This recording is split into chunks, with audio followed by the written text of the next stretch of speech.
os perigos da exposição ao amianto e por que ele deve ser banido, os cuidados que as empresas precisam ter para evitar acidentes de trabalho. E na entrevista desta semana, os direitos do trabalhador estrangeiro no Brasil. Isso e muito mais agora no Trabalho Legal, um programa realizado pelo Ministério Público do Trabalho em parceria com a Associação Nacional dos Procuradores do Trabalho.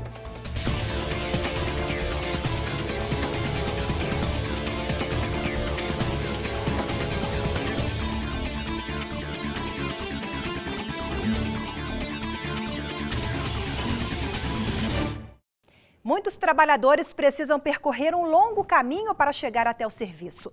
Alguns vão com o próprio veículo, outros precisam usar o transporte coletivo. Mas e quando nenhuma dessas alternativas existem? Nesses casos, o empregador é o responsável por levar os funcionários até o local de trabalho e depois de volta para casa. E é bom ficar atento, o tempo do percurso é contado como trabalho e deve ser pago como hora extra. Vanilda e Leia percorrem todos os dias 17 quilômetros de estrada de terra para chegar ao Hotel Fazenda, em que trabalham no Distrito Federal. Os ônibus não circulam por todo o trajeto. Por isso, o dono da propriedade manda buscar os empregados na rodoviária mais próxima. A importância porque sem o transporte ninguém anda, né? E o transporte eu acho que para a gente que depende do trabalho é muito importante. Como para a empresa e como para os funcionários. Porque a gente se sente mais segura. Se não tivesse esse veículo aqui para buscar você, para você vir trabalhar, como é que seria? Eu não trabalhava aqui, não. Porque não tinha como eu vir.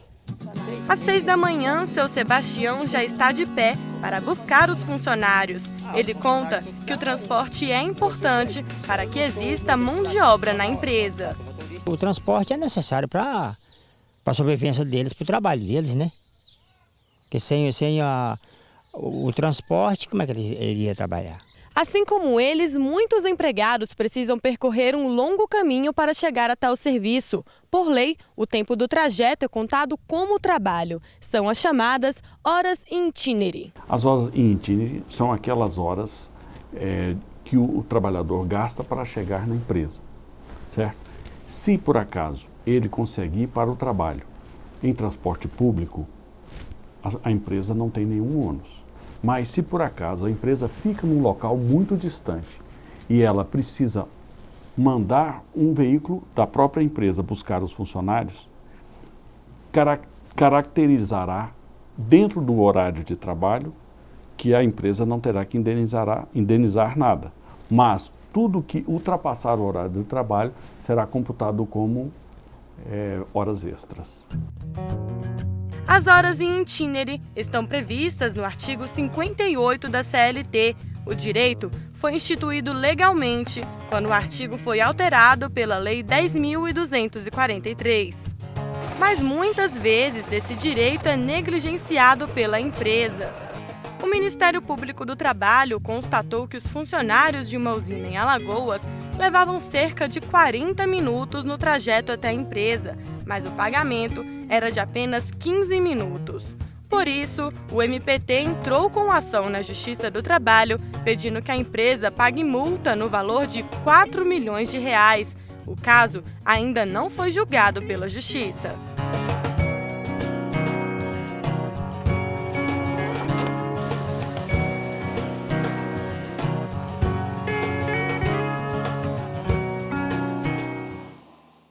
Estima-se que 125 milhões de trabalhadores em todo o mundo estão expostos ao amianto nos locais de trabalho. Desses, cerca de 107 mil morrem por ano pelas doenças relacionadas a ele.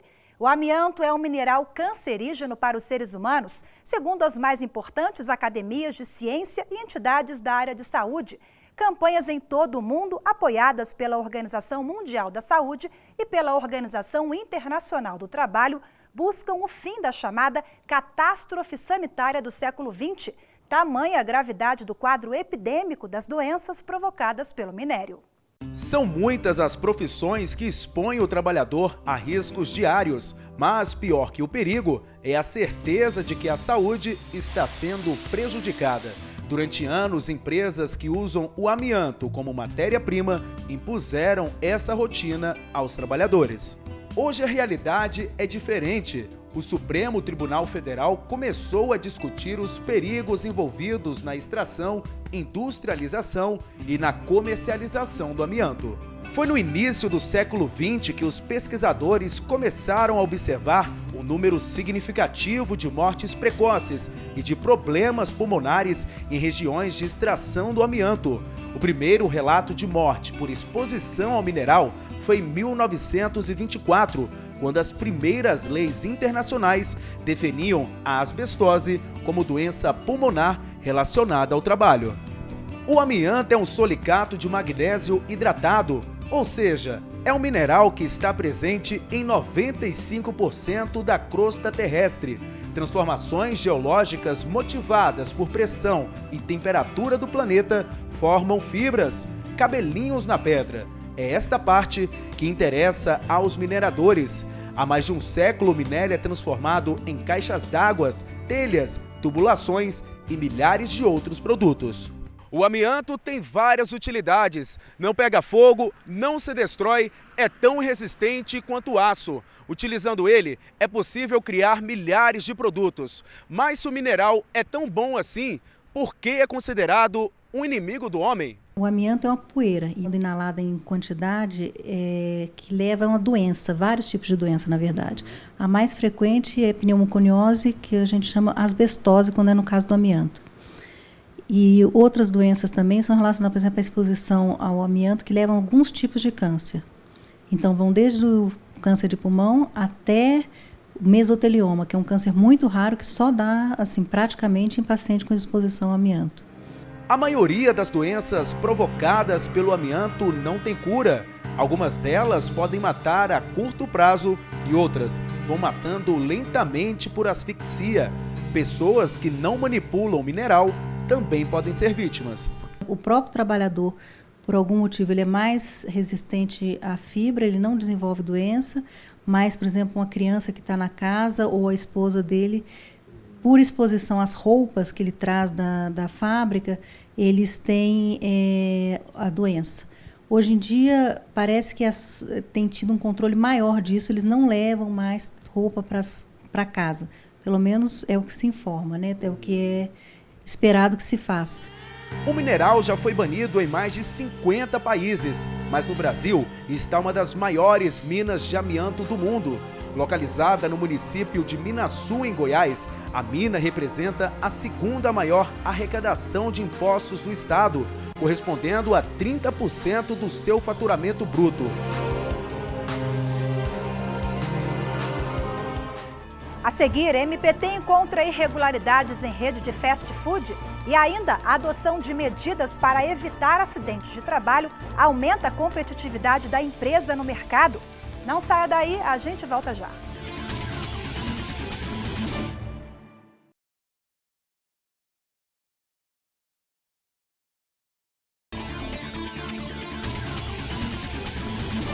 O Ministério Público do Trabalho está de olho nas irregularidades das empresas. Em Pernambuco, o MPT entrou com ação contra uma rede de fast food. Os procuradores do trabalho encontraram falhas no registro de jornada dos funcionários. Entenda o caso na reportagem de Luana Carvalho. Henrique trabalha em uma locadora de veículos. Ele leva e busca carros durante todo o dia. A jornada de trabalho é fixa, mas muitas vezes o trabalhador é convocado a qualquer hora do dia para prestar serviços. Meu casamento no cartório e tive que agendar 3 vezes para poder conseguir sair no horário de trabalho. Mas tranquilo. Conseguiu casar? Consegui casar, tô casado. A jornada fixa de trabalho é aquela em que o funcionário presta serviço de 6 a 8 horas por dia, dependendo da função que exerce e do tipo de contrato. Já a jornada móvel e variável é aquela em que o trabalhador não tem turno determinado. Cláusulas que causem nulidade, elas são proibidas pela CLT. Então, o que acontece? Essa jornada é o meio do empregador burlar o direito do trabalhador, ou seja, de não pagar o salário mínimo, porque ele só vai pagar a hora que o trabalhador pagou. Então, a CLT e a Constituição determinam que, a partir da assinatura do contrato, o trabalhador tem o direito de saber qual horário que ele vai trabalhar.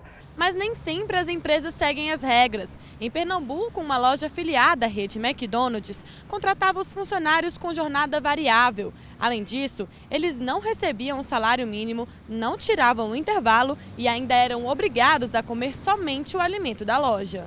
Este médico do trabalho explica que a jornada variada pode causar danos ao empregado. Quando há alterações, principalmente em trabalho noturno, ele sofre um período muito grande para ter que se adaptar a isso. E pode haver alguns transtornos emocionais, algum transtorno físico, né? Cansaço, fadiga, certo? E além do mais, baixa de rendimento no trabalho. Além dos transtornos emocionais, comer fast foods todos os dias pode afetar a saúde do trabalhador. Geralmente os hambúrgueres da vida são muito concentrados em carboidratos, gorduras, né, saturadas e não saturadas, e isso acaba levando à obesidade, que é um dano maior. Por causa das irregularidades, o Ministério Público do Trabalho entrou com ação civil pública contra a lanchonete, pedindo pagamento de 30 milhões de reais por dano moral coletivo. Mas o pedido ainda não foi apreciado pela Justiça. É uma forma de trabalho escravo moderno, onde o trabalhador impõe regras, onde essas regras não podem ser discutidas e cabe ao trabalhador simplesmente aceitar.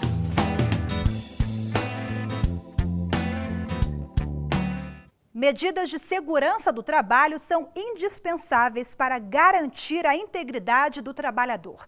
Ações que visam reduzir os acidentes e doenças ocupacionais motivam constantemente ações do Ministério Público do Trabalho.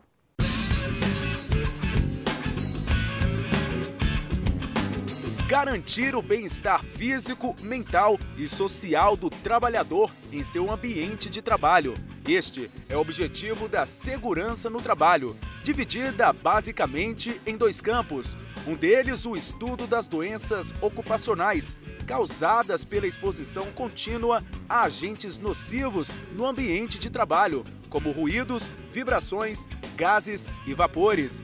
O outro campo abrange todo tipo de risco que possa causar lesão leve, grave ou até mesmo a morte do trabalhador. Cenas como esta já se tornaram comuns. Este homem trabalha sem utilizar botas, equipamentos obrigatórios de acordo com normas regulamentadoras da segurança no trabalho. De acordo com a Previdência Social, os acidentes atingem principalmente trabalhadores com idades entre 20 e 30 anos, justamente quando estão em plena condição física. Ainda segundo a instituição, em 2011 foram registrados no país 528 mil acidentes, 1.200 pessoas sofrem com sequelas e 2.300 morreram. No Brasil, há quase 35 anos, é lei. Toda empresa com mais de 100 funcionários precisa ter um serviço de segurança. A importância da segurança do trabalho é evitar, prevenir os acidentes. Através do médico do trabalho, do técnico do trabalho, são prevenções que uma empresa deve tomar individualmente e normalmente coletivamente para diminuir, se possível, não ter qualquer acidente de todos os seus funcionários. O acidente no trabalho é definido como lesão corporal ou perturbação funcional, permanente ou temporária, que cause a morte, a perda ou a redução da capacidade para o trabalho. O acidente em si, logicamente, o dano maior é com a pessoa que sofre o acidente. A repercussão não é só com ele, é com a família, certo? Os afastamentos onera e muito os cofres públicos. Hoje se engloba muito a prevenção.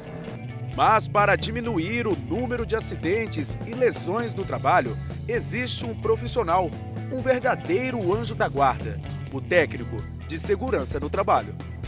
É um apoio fundamental, é a pessoa que anda na obra fiscalizando o uso do capacete, da luva, do cinto de segurança, é a pessoa que dá o apoio para o engenheiro e para o mestre, para a segurança de todos, para que a obra possa correr com com segurança e acabar nos prazos determinados, né?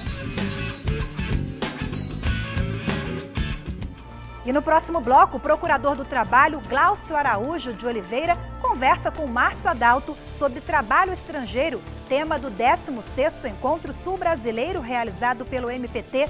Não perca, é daqui a pouco no Trabalho Legal.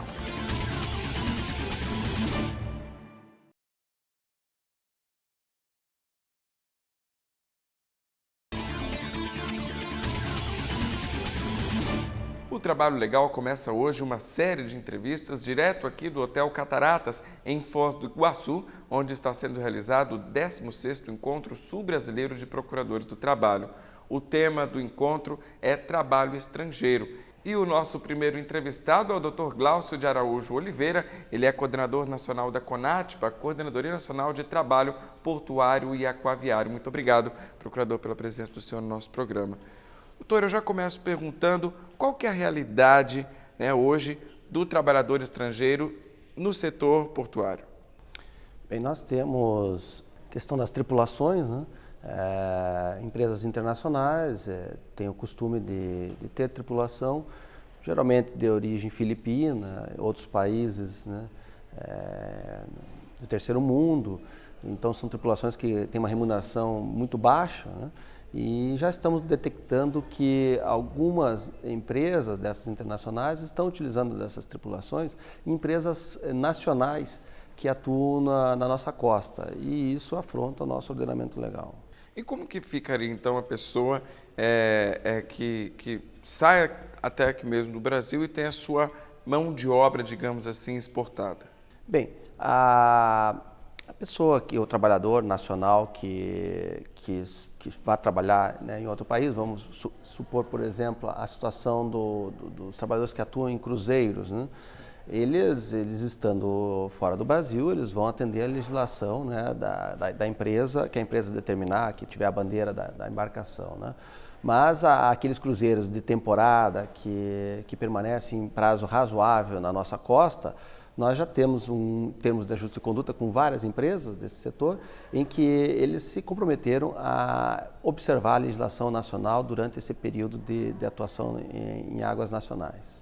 E hoje a realidade, como o senhor já disse, ela tem, né, endireitado os olhos para o próprio trabalhador estrangeiro. Mas assim, eu queria, só para a gente deixar claro, os direitos trabalhistas de um trabalhador que vem do exterior, ele se assemelha ao direito do trabalhador nacional brasileiro? Sim, o estrangeiro que atua no território nacional, ele vai ser amparado por toda a nossa legislação, principalmente a legislação de medicina e segurança do trabalho. Não há distinção alguma quanto a esse tratamento. Para a gente mudar um pouco o assunto, o senhor também tem um foco em atuação, no caso frigorífica. O Brasil, ele é o maior exportador de frangos para o resto do mundo. E justamente nessa área existem alguns problemas relacionados ao trabalho estrangeiro que o senhor verificou? Existe o que nós conhecemos como corte halal de frangos, que é para fins de cumprimento de exigências comerciais firmadas em contratos internacionais. Alguns frigoríficos nacionais exportam essa carga de frangos, né, de congelados, para países muçulmanos. E entre as exigências é que o corte seja feito por muçulmanos, respeite um ritual, né, amparado nessas exigências comerciais. E o que nós constatamos em algumas investigações é que, na verdade, essa exigência internacional ela vai contra o nosso ordenamento legal, principalmente em relação à terceirização ilícita, né? Terceirização e atividade finalística desses frigoríficos. E o Ministério Público tem duas demandas, por exemplo, uma já com decisões até dos tribunais regionais do trabalho, no sentido de que essa terceirização é ilícita e não pode prosperar, né? Dessa forma, essas empresas deveriam adequar ao nosso ordenamento legal essa situação. Era isso que eu ia até perguntar para o senhor. De que forma que elas podem se adequar? Bem, o frigorífico, ele tem como atividade principal, né, o abate de frangos, e esses trabalhadores que fazem, né, o corte muçulmano deveriam ser registrados em carteira pelo frigorífico e não por uma empresa terceirizada que seria a certificadora, né, do corte halal. E qual é a justificativa que os frigoríficos dão nesse caso? a justificativa que eles apresentam é que os contratos comerciais exigem a participação dessa certificadora internacional. E inclusive em relação ao registro de CTPS, da carteira de trabalho. Mas nós temos provas de que anteriormente, alguns anos passados, essa própria empresa, ela apenas supervisionava essa atividade e agora ela passou a também contratar trabalhadores e precarizando as relações de trabalho. Isso que é o mais grave, porque essa terceirização ela está vindo acompanhada de precarização e de exploração de estrangeiros com retenção de documentos, alguns com situação irregular no país, jornada exaustiva e outras irregularidades relativas à medicina e segurança do trabalho. Isso que despertou a atenção do Ministério Público e a atuação, né, judicial tentando reprimir essa conduta ilegal. Os direitos desses trabalhadores são garantidos independentemente se eles estão com a documentação correta ou não? Sim, em termos de legislação trabalhista, eles têm todos os direitos assegurados, né? Existem muitas demandas trabalhistas contra esses frigoríficos, tendo em vista o rol de irregularidades, né, em relação à matéria de segurança e medicina do trabalho, principalmente. E ter a oportunidade de discutir tudo isso num evento como esse que está sendo realizado aqui em Foz do Iguaçu, tem relevância? Sim, porque nós temos procuradores de diversos estados e muitos que atuam em fronteira. Então, essa troca de experiências acaba alimentando, né, o conhecimento dos procuradores para que possam, nas próximas investigações, já colocar em prática, né, esses novos conhecimentos. Serve como referência?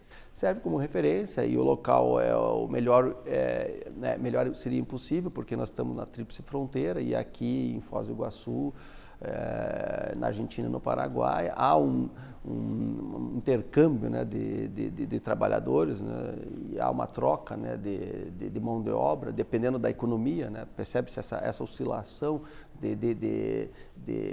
busca de oportunidades de trabalho de acordo com o câmbio, de acordo com a oferta de trabalho, né? Então, a economia oscilando em cada país abre a possibilidade desses trabalhadores mudarem de local de trabalho, né?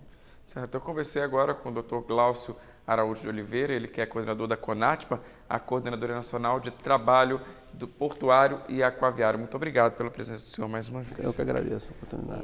O Trabalho Legal desta semana fica por aqui. Você também pode acompanhar o nosso programa pela internet. É só acessar o site www.mpt.gov.br. Eu fico por aqui, direto de Foz do Iguaçu, e volto na semana que vem. Até lá!